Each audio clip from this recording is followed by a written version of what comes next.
북한이 어제 5년 만에 일본 상공을 통과하는 중거리 탄도미사일을 발사한 가운데 한미도 지대지 미사일로 대응 사격에 나섰습니다. 이 과정에서 현무2 한 발이 비정상 비행 후 부대 내로 떨어지는 사고가 발생했는데요. 이런 가운데 미국의 핵 추진 항공모함 로널드 레이건함이 동해 공해상으로 다시 전개합니다. 취재기 연결해서 종합적으로 정리해 보겠습니다. 한현희 기자.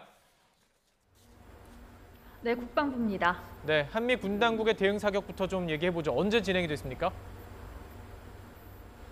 네, 어젯밤에서 오늘 새벽 사이에 진행이 됐습니다.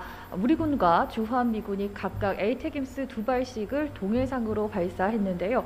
애초 우리 군은 에이테김스 발사에 앞서서 현무2C 탄도미사일 1발도 발사한다는 계획이었습니다. 하지만 어젯밤 11시쯤 발사한 현무2C 미사일 1발은 발사 직후 비정상 비행 후 낙탄했습니다. 동쪽 해상으로 발사한 미사일이 서쪽 기지 내에 있는 군 골프장에 떨어진 건데요. 군 관계자는 민간 피해는 없고 기지 내에서도 인명 피해는 없다고 전했습니다. 또 탄두는 폭발하지 않았고 추진제, 그러니까 연료가 연소하면서 불꽃이 발생한 뒤 추가 화재도 없었다며 늦은 시간 지역 주민들을 놀라게 한 점에 대해 매우 유감이라고 사과했는데요. 미사일이 떨어진 지점으로부터 가장 가까운 민가는 불과 700m 거리에 있는 것으로 전해졌습니다. 군 관계자는 이후 폭발 위험 반경 내의 인원과 차량의 접근을 통제하고 주둔부대 장병들을 안전지역으로 대피시켰다고 설명했습니다. 또 이후 미사일 외관의 이상 유무를 확인하고 사격 재원을 3차례 검정하는 등 안전조치를 한 이후 오늘 새벽 1시쯤 에이테킹스를 발사했다고 전했습니다.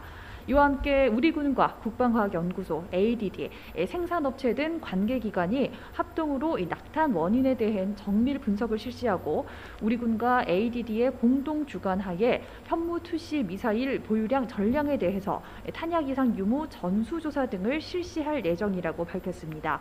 북한의 도발에 대한 대응 사격도 중 사고가 발생한 건 이번이 처음이 아닙니다. 지난 2017년에도 비슷한 사고가 있었는데요. 당시에도 3,700km를 날아간 북한의 중거리 탄도미사일 발사에 대응해 우리 군이 현무2A 2발을 발사했는데 이 가운데 한 발이 발사한 지 수초 만에 바다로 추락한 적이 있습니다. 그리고 이 밤사이 진행된 지대지 미사일 사격에 더해서 미국의 핵 추진 항공모함 로널드 레이건함이 다시 동해로 전개한다고요. 네, 그렇습니다. 지난달 말 동해에서 우리 군과 함께 연합 해상 훈련을 진행했던 미국의 핵 추진 항공모함 로널드 레이건함이 다시 동해에 전개합니다.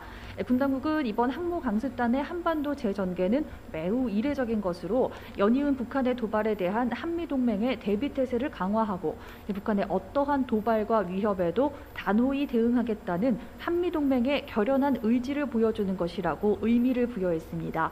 지난달 23일 부산 작전기지에 입항했던 레이건함은 한미 연합해상훈련과 한미일 대잠수함 훈련을 마치고 지난달 30일 우리 해역을 떠났는데요. 닷새 만에 다시 우리나라를 향해 이동하고 있고 이르면 오늘 늦은 오후에 도착할 것으로 보입니다. 어제 한미 국방장관이 전화통화를 통해 결정한 조치로 북한의 중거리 탄도미사일 발사와 관련해 북한에 경고 메시지를 보내는 차원으로 보입니다.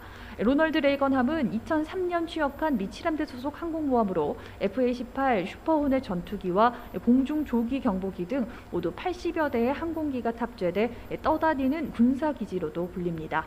지금까지 국방부에서 YTN 한현입니다.